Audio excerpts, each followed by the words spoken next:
hiyo inakuja baada ya wao kukosa matokeo wanayotaka. Ukiwafunga umekamia, wakikufunga wao bora. Sasa ambao wakamii ndo wao. Unasikia mtu kafunga mechi 6 mfululizo anaogopa kuambiwa atakamia. Football tu. Wala sio bado kimpira. Thabiti, timu yenu imebadilika kwa kiwango kikubwa mno. Azam FC. Ni nini ambacho unadhani kimeibadilisha? Kwa sababu tukizungumza kwa fact, ilikuwa je kushiriki hatua ya makundi ya Confederation Cup, imeshiriki. Na sio tu kushiriki, imeshiriki katika ushindani. Yaani kwa maana ilikuwa kwa timu ambayo inashiriki mara ya kwanza kwa alama zilizopata, kiukweli ni bonus kubwa umeipata. Yaani imevuka matarajio. Nini ambacho kitu gani ambacho kimefanyika mabadiliko ambayo kimefanya Azam FC tuone inapiga hatua sasa? Ni maandalizi ambayo yalifanywa na klabu ya kiufundi na kiutawala. Maandalizi tunazungumza kuanzia usajili, benchi ya ufundi inavyotengenezwa, namna gani klabu inasaidia mwalimu kukidhi mahitaji yake ili ufundi wake ukamilike vizuri. Vitu vyote viko pamoja, vimechangia. Kwa hiyo ni big up kwa kila mmoja kwenye klabu, amecheza nafasi yake vizuri mpaka tunafikia hapa tulipo. Hivi ilikuwaje mkampata Ibenge? Nani alishauri sema sasa hivi tumchukue Ibenge? Mara nyingi tuko naona tunachukua makocha kutoka Europe. Mshawahi kuchukua kutoka Afrika, lakini ukikompea kuchukua makocha wa Kiafrika na Europe, mara nyingi makocha kutoka nje ya bara la Afrika. Sisi makocha kutoka nje ya Afrika tumekuwa nao ngapi? Nadhani watatu, nadhani wanne, unaweza kuwa watatu au wanne hivi. Of course sio wengi sana. Kuingesha makocha ambao tumeshakuwa nao, tumekuwa na makocha wengi sana sisi, kama 13 14 mpaka sasa. Lakini wa kutoka nje ya Afrika hawazidi 5. Kwa hiyo sio wengi sana, lakini nikirejea kwenye swali lako la msingi, Ibenge tulimpataje? Sisi Ibenge tulimtaka tangu 2020. Tulikuwa na kocha anaitwa Aristika Sioaba. Ule msimu tulicheza mechi 7 mfululizo za kwanza tukashinda. Baadaye mambo yalivyoyumba, yakatokea mambo mengine, kocha akaondoka. Kwa hiyo mtu aliyekuwa aje pale mara kwanza alikuwa ni Ibenge. Lakini wakati ule Ibenge yuko na Vita na walikuwa group stage. Akasema na project yangu, labda kama mnanitaka mimi, subiri mpaka mwisho wa msimu. Muda ukawa kusubiri mpaka mwisho wa msimu ni mbali mno. Kwa hiyo tukaendelea na maisha mengine. Tukaendelea, akaja kocha George Londamina, akafanya kazi vizuri sana, muda wake ukapita.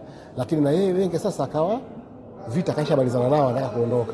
Akabana, vipi mimi napatikana sasa hivi? Akasema tulikuwa tunakuhitaji, lakini tuna kocha mwingine. Sasa tuwezi kumtoa tu kwa sababu kama vile ambavyo wewe wakati ule ulikuwa na kazi usingeweza kutoka, na sasa hivi tuna mtu mwingine. Kama tuna nafasi tutakuja mbele tutafanya kazi. Akaenda Berkane kule akakaa, kabla ajenda Al Hilali, wakati ameshaamua anaondoka, alitotea taarifa. Bwana, kama nafasi ipo kwenu, mimi kuna ofa nazo, lakini kwa sababu nyinyi mlionyesha nia tangu muda mrefu, kwa kama nataka mnanihitaji mnapatikana, na tulikuwa tunakocha tena wakati huo. Lakini safari hii anatoka Al Hilali, ilikuwa ni wakati mzuri. Sisi tunatafuta kocha, naye kashaamua anataka kuondoka Al Hilali. Umeona hivyo kwa. Kwa hiyo ikawa rahisi tukampata. Mnamuona atawapeleka nchi hadi? Nchi hadi ni wapi? Ubingwa. Si ubingwa tushakuwa. Si ubingwa tushakuwa. Kwa sio ahadi sana. Lakini sio nchi ya ahadi sana. Nchi ya ahadi si hatuwezi kuita ubingwa nchi ya ahadi. Sisi tunaweza kuita nchi ya ahadi ubingwa wa ligi ya mabingwa Afrika au kombe la shirikisho. Yaani ubingwa, yani taji lote la Afrika. Hiyo kwetu ndio itakuwa ndio nchi ya ahadi kwa sisi. Lakini tuna project ya naye, tunataka atufikishe sehemu fulani hivi. Sio lazima kushinda taji, lakini mnaweza mkapata mafanikio kwa kujengewa msingi mzuri sana ambao wengine watakuja kupata pale wanapata mafanikio, lakini msingi ulijengwa hapo. Nitakwambia kitu kimoja. Real Madrid ndio klabu kubwa kuliko zote duniani. Yes. Walikuwa na kocha wao anaitwa Vicente Del Bosque. Wakashinda Champions League, wakashinda La Liga, wafani, alafu wakamfukuza. Walipomfukuza, wakawa mafanikio wanayopata kwenye Champions League ni hatua 16 bora. Kwa miaka 8 mfululizo. Akaja Mourinho akatengeneza msingi wa timu. Hawakushinda Champions League. Lakini alifika nusu finals, timu akaijenga. Yaani ile hatua ya kusema unatoka 16 bora halafu kufanya nusu finali kuwa kawaida yako ilikuwa ni msingi mzuri sana. Kocha mpya aliyekuja akachukua Champions League. Unapozungumza sasa hivi hizi wamechukua Champions League nyingi katikati, msingi ni ule wa jenga Mourinho wakati. Kwa hiyo haya mambo huwa yanakuwa. Sisi hatujengee msingi tu, hata kama hatakuja kuchukua taji lolote, lakini aweke msingi kwanza, ajenge mentality vizuri, atengeneze timu ambayo itaamini katika ufundi na yenyewe timu inajiamini kwamba hii sisi tunastahili kushinda. Umeona hii mechi hii mechi ya Sojoto tumecheza wakiamini kabisa mechi sisi tunastahili kushinda. Yaani hapa ndani kulikuwa na timu moja ambayo inaogopa kufungwa na timu moja inayotaka kushinda. Ndio mechi ilivyochezwa leo. Muda wote wa mchezo wenzetu wamekuja na tunasema wanapaki basi. Wamekuja na basi la njano. Unajua mabasi ya njano wanatumia na watu gani? Wanafunzi. Wamekuja na basi la njano wamelipaki golini kwao. Wanataka sisi tulishambulie basi. Tupate kesi kama ya kushambulia wanafunzi Iran. Marekani walishambulia wanafunzi wakaua wanafunzi. Sasa na sisi tunataka tupate kesi kama kutokea basi la njano pata hii sio wanafunzi ya. Wenyewe mgaona kesi. Itakuwa kesi bwana basi la njano hili.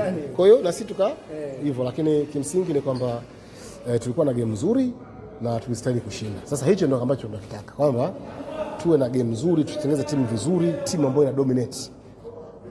Wewe niambie mara ya mwisho Yanga kacheza 70% ya mchezo kacheza kwenye nusu yake. Mara mwisho umeona lini? Muda. Leo mkutano taifa mara. Unakubaliana na wale ambao wanaamini Babu Zaka leo nyie ndio mlikuwa favorite wa mchezo huu? Mimi sitaki kuwasikia hao. Mimi nimeona mechi. Najua kama tulikuwa favorite. Na tumeanza hii mechi na wachezaji wa 3 tu wa kigeni.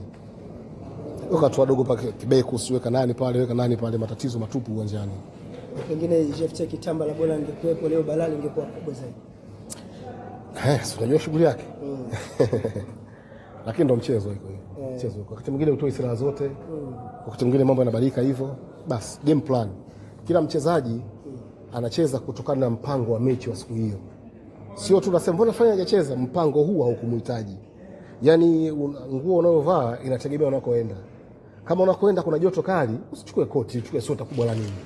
Unafahamu iko hivyo. Faisal amekuwa na kiwango bora sana katika mchezo huu na ndiye mchezaji ambaye ameibuka man of the match. Unanipi na kuzungumza? Nasema hivi. Mechi yoyote ambayo Faisal iko ndani kabla haijaanza yeye ndo man of the match. Mechi yoyote.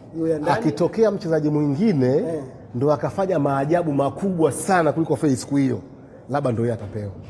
Lakini mechi kiisha yeye ndo man of the match. Hiyo ni by default. Kwa hiyo hii ni kawaida tu kwa Fei. Ukisema uchague mechi ambazo kacheza vizuri na hajacheza vizuri, utapata tabu sana kuzipata hizo ambazo hajacheza vizuri. Utapata tabu sana kupata mechi ambayo performance yake haikustahili kuwa man of the match. Hata kama siku hiyo hakupewa hiyo kitu. Nasema anaweza katokea mtu akapiga hat-trick kwenye hiyo mechi.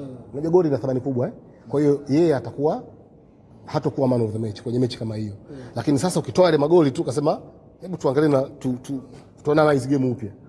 Utasema mbona huyu kama alikuwa anafaa huyu, lakini huyu kafunga. Utarudi lakini huyu kafunga. Ukianza kuweka lakini ujue kuna walakini. Almanusura Faisal Salum afunga goli kwa msimu leo. Hivi magoli ya msimu uliopita nani alifunga? Maki tunasubiri yale magoli yetu ya msimu ule. Kuna goli alifunga Sadun pale KMC Complex. Kuna goli alifunga Yoro pale Azam Complex. Kuna goli alifunga Blanco kule Bukoba kule. Haya magoli nataka kuona yani lipi limekuwa goli bora. Kwa sababu hatufungi lingine mpaka tujue yale ilikuwa na mchezaji bora. Lakini kitu kikubwa ni kwamba washukuru wenzetu hatujawafunga. Ashukuru sana Diara. Unajua Diara tangu amekuja hapa hakuna timu ambayo imemfunga kama Azam. Goli 11 tumeweka kwake. Yaani kaingia wafuni kuokota magoli yetu 11. Katika miaka hii amekaa hapa minne sio ngapi? Tumeweka goli 11 kwake. So leo katoka na clean sheet, lazima atashukuru unajua Na pale alisha na goli ile. Alishakubali. Hesabu tu zilikataza. Yeye mwenyewe alishakubali. Lakini haijawa fair. Babu Zaka swala la kizushi la mwisho. Tutarajia hivi clip? Mechi imecheza clip nyingi sana huko ndani zipo. Clip ziko nyingi sana. Unaona mambo kuna nafanya fair yale. Sasa utaacha kukata zile unakata nini sasa? Kwa hiyo tukasubiri vipi? Wiki ya clip ndani. Yeah. Shukrani sana. Asante sana.